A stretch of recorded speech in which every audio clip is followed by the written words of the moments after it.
Do do do, theme song. Do do do, I'm broke so this is my theme song. Do do do, just imagine this is an awesome theme song. Do do, theme song. Left of the box.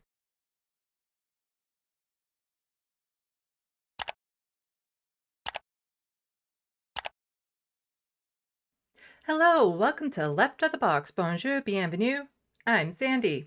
I know this recap video is coming out a bit late. On top of my usual ADHD delays, my computer was unusable for a week due to a Windows update effing me around. Unrelated, OneDrive will be the cause of societal collapse, with Microsoft being the main villain in my next book titled Windows Defenestrates Itself. While this video may seem like old news in today's news cycle of Squirrel NATO, I still felt it was important and relevant to make. The lessons, learned and ignored, from the Ontario election are about to play out again in the upcoming federal election. So let's get into it. An election happened in my province of Ontario back on February 27th. It feels like many people have already moved on or didn't even notice it happened. But I'm still sitting with it, processing it, and trying to come to terms with what this means for some of the most vulnerable people in this province. If you're unaware of just how bad Doug has been for Ontario, please watch my videos I made about him before the election, summing up what he's done and is responsible for. I knew Doug was going to win, but knowing that didn't soften the blow. A part of me was hoping to see more pushback, stronger solidarity between people left of center, and more people coming out to vote despite Doug's tactics to suppress turnout. However, everyone failed Ontario. The politicians, the media, the voters. Doug won, but that stronger mandate he wanted didn't happen. Considering my worry was that the turnout was going to be below 40%, it was actually quite high at 45%, up from the 44% from the 2022 election. I covered the results live on my channel with Timur. The only speech I could handle watching was of Green leader Mike Schreiner. The others sickened me. Marit Stiles and Bonnie Crumby patting themselves on the back for a job well done when they were both abysmal failures. And Doug Ford, laughing, congratulating his team, celebrating on the graves of the people he put in the ground. Here's the breakdown of the numbers. Conservatives down to 80 seats from 83, NDP down to 27 seats from 31, Liberals up to 14 from 8, and the Greens went from 1 to 2. From this, you may think the Conservatives lost 3 seats. Yes and no. This isn't 100% representative of the gains and losses because of by-elections and MPPs leaving their parties. If we go to the Wikipedia page, we can see the seat changes from February 26th to 27th. The Conservatives gained a seat, the NDP lost 1, the Liberals were up 5, and the Greens held at 2. Another way to look at gains and losses is by popular vote. Cons gained up to 43% from 40.8, NDP plummeted from 23.7% to 18.6, Libs up to 29.9 from 23.8, and the Greens down to 4.8% from 6%. You may be noticing something a little funny. The NDP with under 1 million votes and with more than 10% below the Liberals in popular vote is still the official opposition. You see, the joke is the NDP was running on proportional representation and the Liberals were not. More on that later. So close to $200 million was spent on an election that, for all intents and purposes, changed nothing. Cons with a majority and the NDP is the official opposition. The Liberals did gain enough seats to get party status back, so there's that. Marit Stiles celebrated maintaining official opposition. Bonnie Crumby celebrated the gains in votes. Since both saw themselves as winners, they won't change anything in how they operate and what they'll offer. They're celebrating while the vast majority of people in Ontario will continue to suffer under Doug. They failed to run campaigns that energized people to get out to the polls. They didn't offer a vision of the future, just the status quo, albeit with one major promise I'll touch on in a bit that would have saved countless lives. The running joke I have of "you can't tell them apart" stands. They look alike, they present similar when talking to the people, offer a lot of the same policies, and they don't speak to what the people in Ontario want. The easiest way to tell them apart right now is one will be sitting on the floor while the other is up in the gallery at Queen's Park. Yep, the only sort of silver lining is Bonnie Crumby failed to win her seat, but it would have been better if she lost to anyone other than a Conservative. She is the leader of a Liberal Party but doesn't have a seat in the House. Sounds kind of familiar right now. What this means is Bonnie won't be able to challenge Doug on the floor, present legislation, or vote on anything. But I'm pretty sure she gets to keep her nice paycheck as party leader. Losing her riding should disqualify her from remaining leader. Instead, she's promised to stay on and boldly maintain business as usual. What this also means is that in the near future, a safe Liberal riding will be vacated, most likely because of family issues, and she'll be parachuted into it. The pressure campaign on the Liberals who won their seats to step down is probably making their meetings a little awkward. While I don't pay much attention to specific ridings overall, some MPPs fall on my radar for being very good or being very bad. Unfortunately, two of the very good MPPs I follow lost their seats. Dr. Jill Andrew of Toronto St. Paul is someone I have featured on my channel plenty of times. She is a wonderful, outspoken person in support of people with disabilities and queer folks, and she advocates for people living with poverty. She was NDP and lost her seat to the Liberal. And Sarah Jama of Hamilton Centre, one of the best politicians this country had, kicked out of the NDP caucus for supporting Palestinians. She has joined in protest of tent encampments being dismantled and supported student encampments protesting the genocide in Gaza. Even with her popularity, supporters from the NDP Riding Association, and vast volunteer base and endorsements, she lost her seat to the NDP candidate. Running as an independent and winning is exceptionally hard. So kudos to Bobby Ann Braddy for keeping her riding of Haldimand Norfolk. She soundly won her riding with 63.7% of the vote. I don't know much about her, but there's this from a CBC article. Independent MPP credits voters for making courageous choice to re-elect her in Haldimand Norfolk. Bobby Ann Braddy made history when she was first elected in 2022. An independent candidate in Haldimand Norfolk says she thinks her honest, genuine representation of her riding helped her defy the odds and recapture her seat in Queen's Park in Thursday night's election. Bobby Ann Braddy was the only independent candidate elected as an MPP in the 2025 election. Braddy made history in 2022 when she became the first woman to be elected as an independent MPP without a past win with a political party, and also the only independent candidate elected to Queen's Park in that election. Braddy said she thinks her win sends a strong message that there is room for an independent voice at Queen's Park. While not having the resources of a major political party is challenging, Braddy said she thinks her supporters back her because she doesn't have to toe the party line. I think they love the fact that I can go to Queen's Park in a very honest and genuine way, Braddy said. I'm not under anyone's thumb. No leader can tell me what I can and cannot say, which is definitely a benefit of being an independent candidate. Versus Sarah Jama, who was outspoken about Palestinians, immediately then getting kicked out of caucus of the NDP. And as with all parties, if you vote against the party line, that's it. You're out of the party. Queen's Park without Jill and Sarah is a loss to the province. They were bold, passionate, represented the people in a way most politicians don't. I'm sad to see them go, and I hope they find other ways to keep speaking up. With politics the way it is these days, people like them are vital to turning the ship around. Let's go back to the popular vote versus seat count.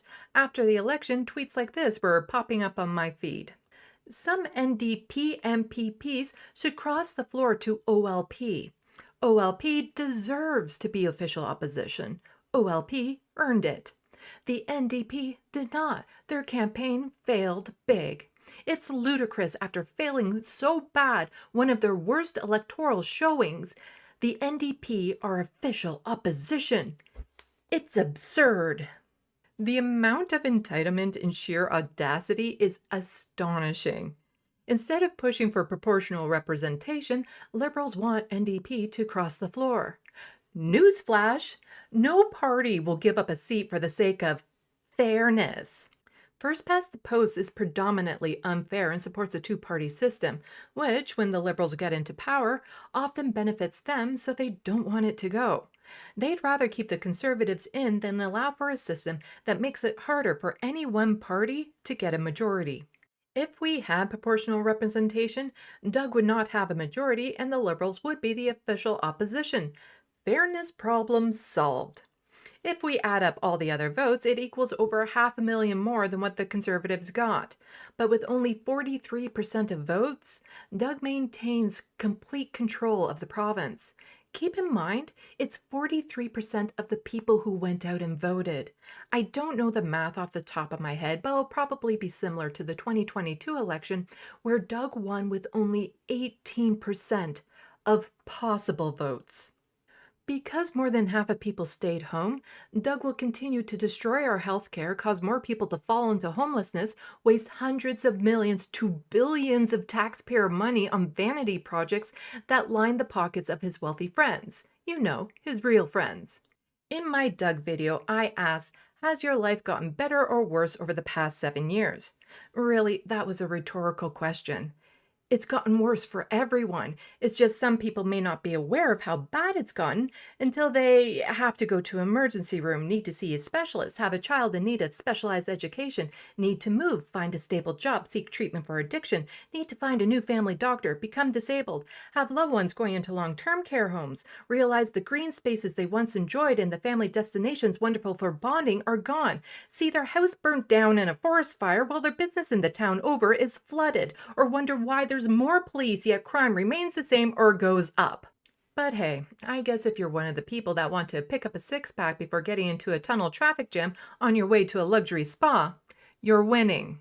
I get this election was an uphill battle, but the stakes were also exceptionally high. So how did Doug win? The premier with one of the lowest approval ratings. Caveat, before the tariff issue. Doug is many things, but something he's not is stupid. He is an expert at playing the political game, something the other leaders struggle to understand the pieces in the board they're playing with. He called an election a year and a half early during the off-season in a month that is traditionally one of the coldest and snowiest and when most people take advantage of their vacation time. It was a snap election, which means since it was a year and a half early, the other parties were unprepared and had to scramble to get their political machines in gear. And Doug was riding on his sudden approval of how he was pushing back against the Trump tariffs. Unlike the other party leaders, Doug knows how to talk to the people in a way that makes them feel heard and their pain validated. Pain, I might add, he's responsible for. He comes across as authentic, just one of the regular folks, when he's anything but. He has a sense of humor, is sharp, and most importantly, he said what was needed to meet this moment in Canada-US relations. Canadians are feeling vulnerable with the tariff threats, worried about jobs, the economy, the cost of living, and our identity is under attack due to Trump constantly referring to us as the 51st state. What we wanted as a nation was for a strong response, pushback, someone who was willing to fight for us and stand up to Trump. Justin Trudeau was not that person. Doug stepped out of his lane as premier to fill the void Justin created. People were willing to overlook Doug's many failings because of how he stood up for Canadians. Canada is not for sale, unless he's the one selling it off. I saw people on Twitter saying they're good with Doug for now because of how well he's handling Trump. Let's just say there are pros and cons to how Doug is dealing with it. If people think it's good Doug took the lead because he can talk to Trump businessman to businessman, think again. It's more like con man to con man fighting over the same mark. Doug won't put the people first. He'll put the businesses of his rich buddies first. Things are still unfolding, but it won't surprise me if Doug ends up with a deal that benefits him more than us. And all that fight he had is quickly going away now that he's been reelected, even saying Canadians should take it as a compliment that Trump wants to forcibly take us over. And Mark Carney seems to be making gains where Justin Trudeau failed. Tune into my live streams for updates. So that's how Doug won. Now let's get into how everyone else failed. The other leaders. I've already touched on it, but there's more.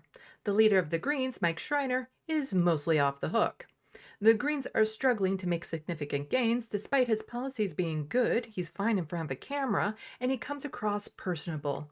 Mike offered the best vision of Ontario and stood apart from Bonnie and Marat. But I said, mostly off the hook. It might not be fair to him because of lack of resources and media attention, but he needs to do a better job of getting the Green brand out there. It's on him and his team to find ways to get through the barriers and make a splash. Marit and Bonnie. Like I've said, they're interchangeable, so same critique for both. To run for leadership, you need money. To attend conventions, you need money. To have any sway in policy, you need money. Because of that, people at the top of the parties are in a bubble. They don't understand what the average person is going through because they don't see it. They hear stories of the struggles, maybe talk of encounters with them, but they don't live it. For them and the people around them, they aren't looking at year after year of not being able to afford proper nutrition, of going years without a family doctor, of living on the streets with no pathway out. They don't have to live their lives in constant fear and stress of losing what little they have. So they're unable to speak to what the people want. Then they select candidates similar to themselves in class and standing, believing them to be ideal candidates because they believe themselves to be ideal leaders. They failed to understand or even acknowledge the struggles of the average person. They will sit down and listen to a story, but we know we're not being heard.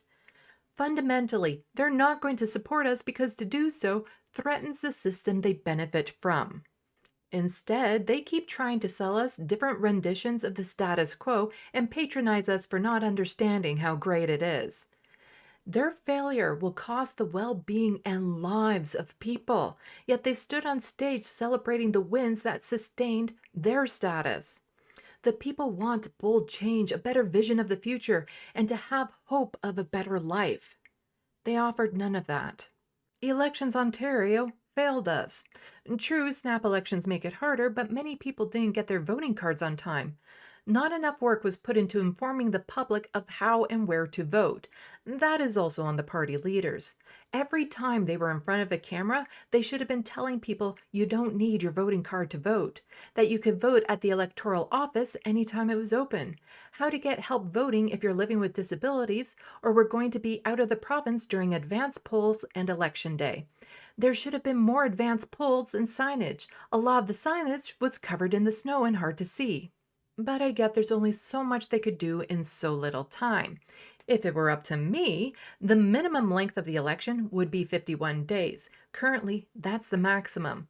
I put the max at 65 days, long enough for the parties to have a decent chance at conveying their platforms and have their policies scrutinized by the public. The media massively fails the people when it comes to covering politics. This country is extremely politically illiterate. It's on the media to make the best use of the little time they have a person's attention to inform them of what's happening.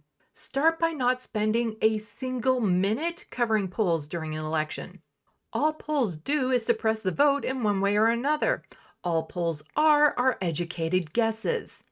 And what does it matter who's projected to win weeks and days out from an election? People need to vote with the assumption there are no safe ridings and that every riding is winnable. The way media covers stories needs to change. Don't just say hundreds of people were lining up for the chance to get a family doctor. Say people were lining up for the chance to get a family doctor because of Doug Ford's policies. Don't just say wait times in ERs have increased, say it's because of Doug Ford's cuts. Spell it out every time. Over 80,000 people were in tent encampments because of Doug Ford, his lack of housing initiatives and removal of rent controls. Nurses are fleeing the province because Doug Ford doesn't treat them well or pay them their worth. Your child is sitting in a classroom with water leaking through the roof because Doug Ford refuses to pay for repairs. More people will die from drug overdoses because Doug Ford closed supervised consumption sites. The way Doug Ford is questioned by the media needs to change.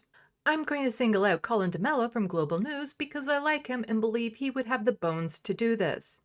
The next time Doug accuses people relying on Ontario Works of being lazy and choosing not to get a job, ask him how much a person gets on OW. Then tell him it's only $733 a month. Follow up by asking what the average rent is. Then ask how someone receiving $733 is expected to survive, let alone feel like they can sit at home and watch the Flintstones. When Doug says people need to get off their ASS and get a job, ask him how are they supposed to do that with no fixed address? Ask him who will hire someone off the street. What is an unhoused person supposed to put on their resume? How are they even supposed to print a resume with no access to a computer? Colin, when Doug lies and slanders people, call him out and ask for specifics. Nothing will get rid of the myth of lazy people living off the system faster than informing people of reality. Don't let Doug get away with lying and misleading. When asking about the crumbling healthcare situation, be sure to tell him it's because of his policies. Say people will die as a result of said policy. That with alcohol available everywhere, it will increase rates of drunk driving, filling up the ERs even more. Hold him accountable every time he is in front of a camera. The people of Ontario need to know what Doug is responsible for, so make sure every soundbite counts. As for the voters, after an election, many people wag their finger and say, now is not the time to vote, shame. I'm not one of those people. Elections have consequences. How you vote matters.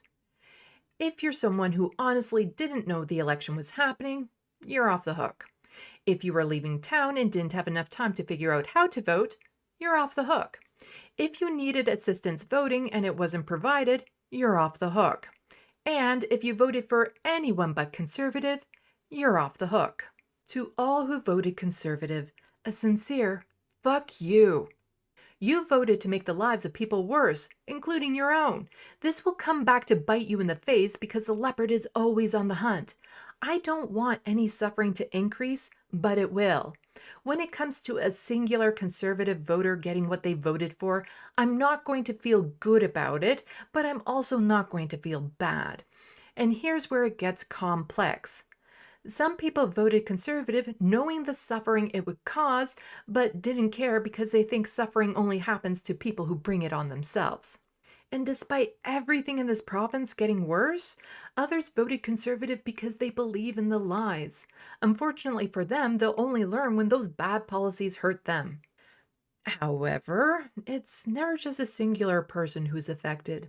If someone loses their job, ends up with a disability, goes to the ER and can't get the care they need, resulting in death, well, they also have family and friends who will be affected and possibly didn't vote for Doug, or maybe they have children who depend on them.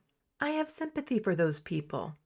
And even to that person who voted hoping for the worst, I don't like them, I'm angry with them, but I don't hate them, and I don't want to see their suffering increase. The wounds caused by bad policies don't get healed with more suffering. Another sincere fuck you to all the people who stayed home or chose to throw away their vote. I know some of these people, like some of these people, respect some of these people, and I even understand why they did it. But the whole notion that my vote doesn't matter, so what's the point, is a lie meant to keep people at home. One riding swung NDP by 4 votes. If a handful of more people went out and voted in these ridings, there'd be 5 less seats for the Conservatives. Then there's the group who believe that by not voting for one of the other parties, you're making a statement that the parties need to change. When has that ever worked? How many times do elections need to happen in Canada and the US where people withhold their votes thinking somehow this will cause the parties to wake up and listen to them? It has never fucking worked. Why did you think this election would be any different? Again, Marit and Bonnie are celebrating their wins. You not voting for them made 0 difference to them. And the group who claimed the parties offered them nothing or didn't feel like they were trying to win them over. I'll go back to what I said earlier. One major promise made by all the parties other than the Conservatives.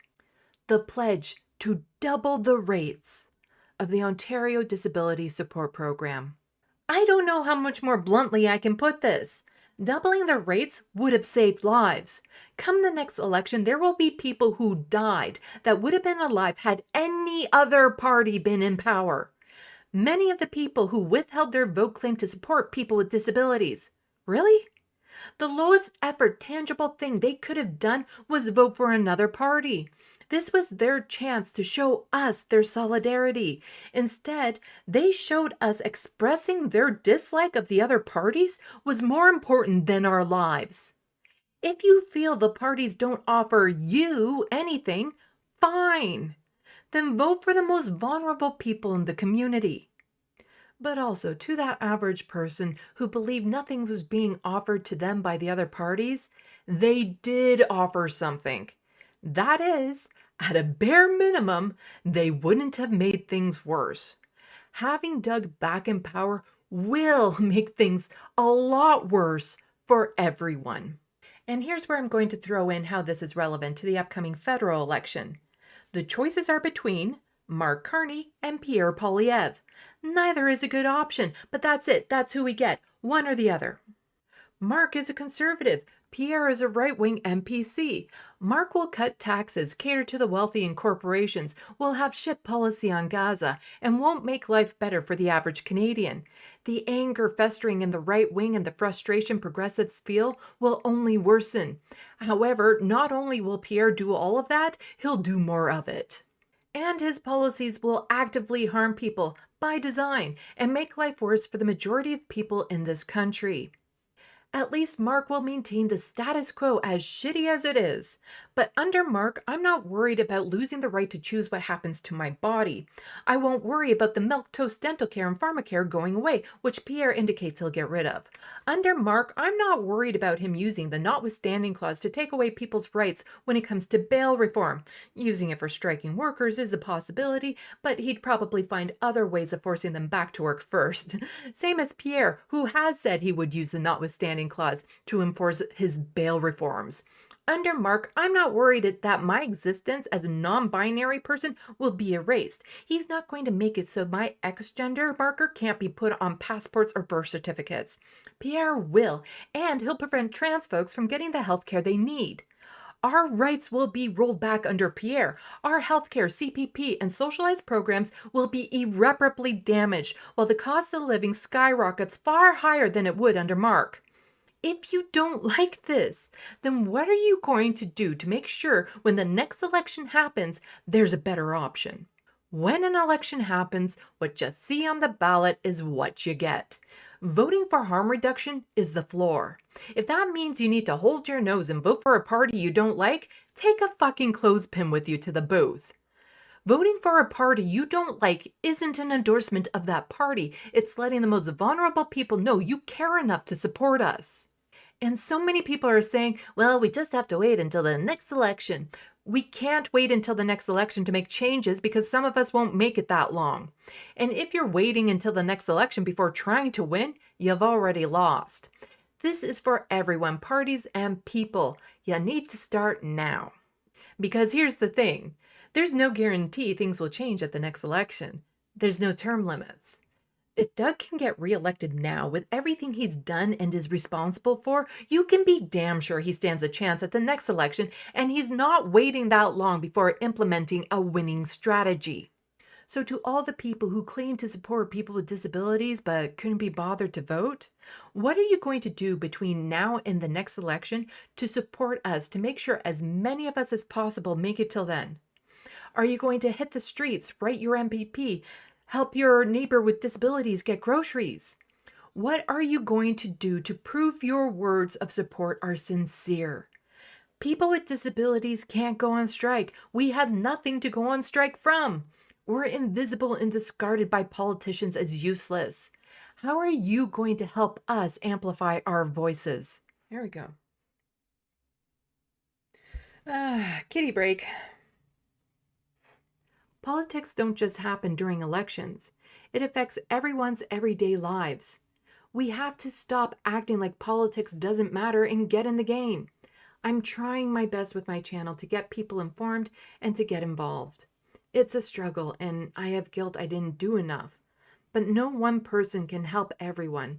However, everyone can help one person. It's important to do what you can when you can. Positive, progressive change is always possible. It's become more difficult, but it's always possible. Check out my live streams for up-to-date Canadian political news and more. You can support my content by becoming a patron or purchasing something off my wish list. Link below. Follow me on social medias as SandeeLovas and LeftoftheBox. I wrote a book. I'm kind of proud of it. If you like my politics, you'll love my book. Also, it is vampires. A huge thank you to everyone who's already supported me. It really does help keep this channel going. Also, I'm an artist. I do drawing. You can see my work at SandeeLovas.com, where you can also find out how to get your very own commission portrait. Salut, à la prochaine. Thank you for watching and stay tuned. I'm Sandy. This is Abernathy, wishing your tomorrow is better than your today.